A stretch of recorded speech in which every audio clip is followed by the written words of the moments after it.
പ്രിയമുള്ളവരെ, കേരള രാഷ്ട്രീയം ഇന്നുവരെ കണ്ടിട്ടുള്ളതിൽ വെച്ച് ഏറ്റവും വലിയ നാണംകെട്ട റിപ്പോർട്ടുകളാണ് കഴിഞ്ഞ 2 ദിവസമായി കേരളത്തിൽ നമ്മൾ കേട്ടുകൊണ്ടിരിക്കുന്നത്. കേരളത്തിലെ ഭരണപക്ഷത്തിൽപ്പെട്ട ഒരു MLA തന്നെ കേരളത്തിലെ മുഖ്യമന്ത്രിയുടെ ഓഫീസിലെ ഹുദ്ദയുടെ കെയർവായിട്ട് നടത്തുന്ന ഒരു ഓഫീസായി കഴിഞ്ഞ 2 ദിവസമായി മാധ്യമങ്ങൾ കൂടി പറഞ്ഞുകൊണ്ടിരിക്കുകയാണ്.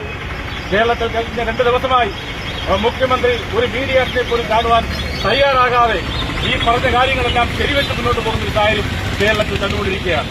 അതിനെതിരെ ശക്തമായി കേരള പ്രദേശ് കോൺഗ്രസ് കമ്മിറ്റിയുടെ നേതൃത്വത്തിലുള്ള പ്രതിഷേധ പ്രകടനം ഇന്ന് കേരളമൊട്ടാകെ നടക്കുകയാണ്. ബ്ലോക്ക് കോൺഗ്രസ് കമ്മിറ്റിയുടെ നേതൃത്വത്തിൽ അപ്രകാരം ത്രിപുര ബ്ലോക്ക് കോൺഗ്രസ് കമ്മിറ്റി നടത്തിയ പ്രകടനമാണ് ഇന്നിവിടെ നടന്നത്. ഏറ്റവും വലിയൊരു പ്രതിഷേധ പ്രകടനം കേരളത്തിന്റെ സെക്രട്ടേറിയറ്റിന് മുമ്പിൽ കേരളത്തിലെ കോൺഗ്രസ് പ്രവർത്തകർ അണിനിരന്നുകൊണ്ട് ഈ ഗവൺമെന്റിനെതിരെ ശക്തമായ പോരാട്ടം ആരംഭിക്കുകയാണ്. ഇത്തരത്തിൽ ഇത്രയേറെ മാഫിയകളെ സംരക്ഷിക്കുന്ന, ഇത്രയേറെ കൊലപാതക രാഷ്ട്രീയക്കാരെ സംരക്ഷിക്കുന്ന, ഇത്രയേറെ അഴിമതിക്കാരനായ ഒരു മുഖ്യമന്ത്രി കേരളത്തിന്റെ ചരിത്രത്തിലുണ്ടായിട്ടില്ല. അത്തരത്തിലുള്ള ആ മുഖ്യമന്ത്രിയെ രാജിവെപ്പിക്കുന്നതുവരെ അദ്ദേഹത്തിനെതിരെയായിട്ടുള്ള ശക്തമായ സമരം ഇന്ത്യൻ നാഷണൽ കോൺഗ്രസ് തുടരും എന്ന് മാത്രം പറഞ്ഞുകൊണ്ട് നിർത്തുന്നു. ഈ സമരം നിർത്തുന്നു. ഇതിൽ പങ്കെടുത്ത എല്ലാവർക്കും കോൺഗ്രസ് ത്രിപുര ബ്ലോക്ക് കോൺഗ്രസ് കമ്മിറ്റിയുടെ അഭിനന്ദനങ്ങൾ.